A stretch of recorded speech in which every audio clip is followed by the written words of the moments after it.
How policeman killed 5 innocent people, then tried to blame unknown gunmen, eyewitnesses. More details have emerged regarding how a police inspector reportedly tried to cover up his tracks after allegedly killing 5 innocent civilians in Enugu State. Some eyewitnesses and residents in the area where the incident took place shared details of their ordeal during an interview with The Punch. You may have heard that a police inspector allegedly killed 5 civilians at Gulf Estate in Enugu State on Sunday while leaving 4 other victims critically injured. It was gathered that the suspect is attached to the Special Protection Unit Base 9 Umahia in Abia State. During an interview with The Punch, Ķ11 revealed that the suspect killed her husband, Mr. Ķ11. She said that Ķ11 was killed by the suspect after he stepped out of his residence to make an inquiry from the police inspector regarding gunshots in the area. Oluchi claims that the police inspector shot her husband, Ķ11, 3 times in the stomach and shot him twice on his hand. The widow emphasized that the police inspector is not a madman and nothing is wrong with him. She also debunked claims that the police inspector may have been under the influence of alcohol when he allegedly committed the crime.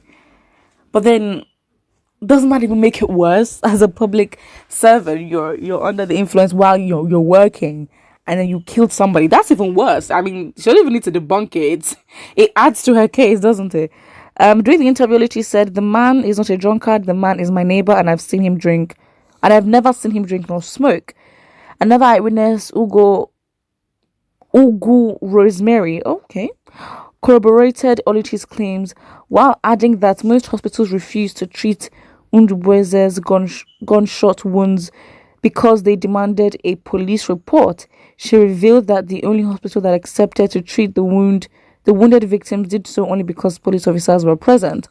Both eyewitnesses claimed that the police inspector opened fire on some ladies who were asleep in their apartment. Oh wow, this is not really good. Eyewitnesses also revealed during the interview that the suspect had called his colleagues to inform them that unknown gunmen were killing people in the area. The eyewitnesses said the police inspector repeated his claim after the police operatives arrived at the crime scene. It was, however, gathered that a cook who survived the onslaught emerged from hiding to debunk the inspector's claim. The cook reportedly revealed that it was a police inspector that killed the victims, not unknown gunmen. Wow. During the interview, Ugu said the police inspector pretended that he wasn't the one. He was even helping police officers at the crime scene to look for the assailant.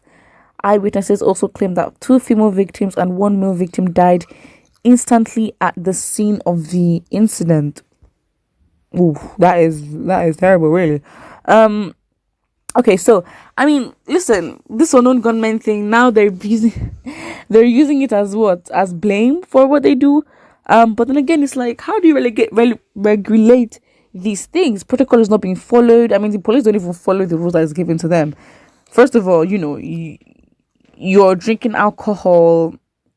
Well, even if you're drinking alcohol or not, you should not be drinking that as a public servant during the hours of, service. And then you shot somebody and then you try to blame. Because again, it's just like, this inspector really thought he was going to get away with it. I mean, imagine your victims just coming out from left, right, and center saying, "We saw you. Remember that you are the one who shot the victims." Because again, the victims themselves have the wounds. They're also victims as well. Some died, some didn't. But the ones that are alive are just, yeah. I mean, this man really thought he can get away with it, but it doesn't seem like that is the case. I mean, I guess this just brings a whole new conversation about how because these unknown gunmen are still unknown. It gives an excuse for things to be put on their name.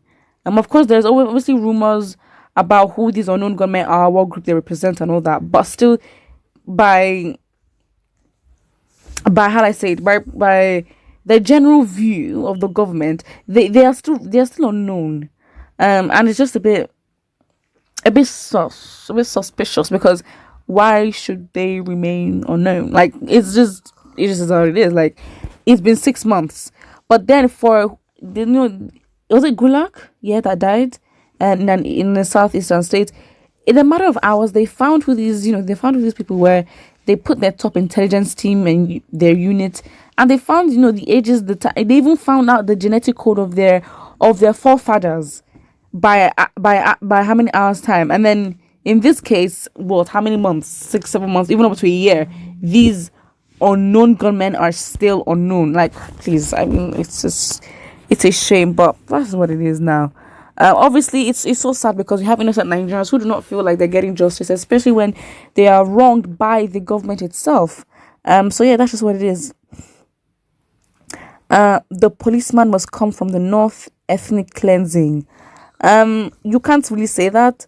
How do you know? Again, I think, okay, fine, you might have your ideas, but then you can't, these are such strong statements. Please bring your sources. That's just what it is. Bring your sources. It's even funny how they don't even reveal the person's name. Let me go back to the article.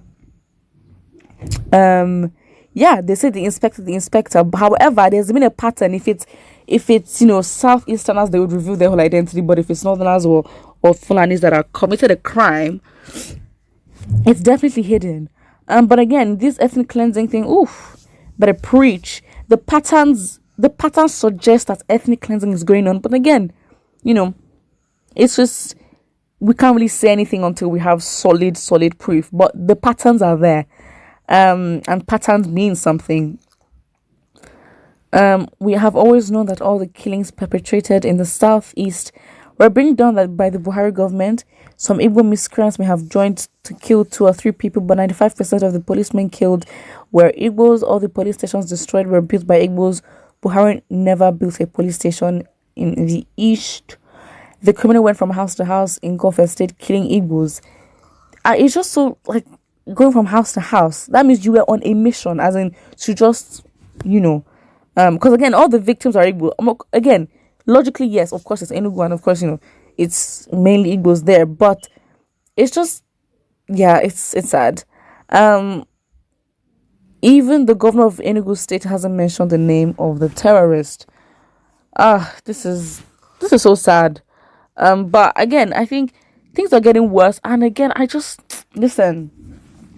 I think they've underestimated Nigerians for so long. The day Nigerians react, I don't even think NSAS was even like 0.01% of Nigerians raging. As in, I'm telling, it gets to a point. I think Nigerians have been abused by this government so much. It's just a matter of time as to when Nigerians actually wake up. And the moment they do, this country will be flipped upside down because people are going to be irate. They are already irate. But I'm talking, when it's a joint iration, as in people are mad, then this government will know that, don't blame Nigerians, because they've underestimated us and how we react to certain situations, and they know.